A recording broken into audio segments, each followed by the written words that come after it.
magandang buhay. Dahil wala na kaming pera ng lola ko, eto, pupunta kami sa bakuran. Mamimitas kami ng talong. Dahil torta ang aming naisip na iulam. Sabi nga ng mga matatanda, kapag may itinanim, may aanihin.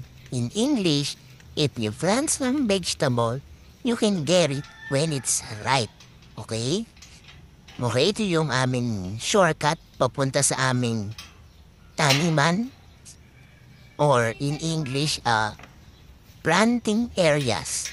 This is the side-by-side of our backyard. Shortcut sa aming gate 2. Papunta sa planting areas kung saan napakalawak ng aming taniman. O diba? Open. Ito na. Planting areas kung saan merong papaya. In English, papaya pa din yan. Siyempre, ang aming dish, ang talong.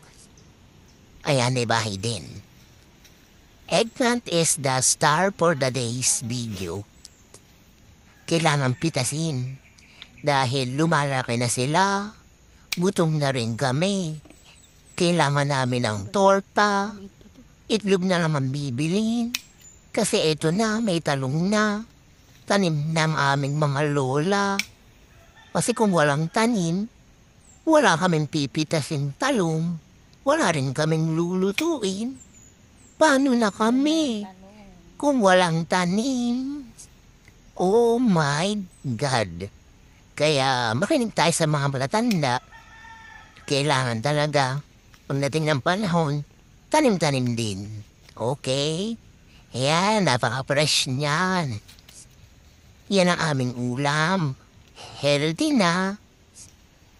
Fresh pa. Ayan yung bahay ng aming lola. Siyempre yung papaya, malapit na rin namin yung pitasi. Ayan pa ang lalapi.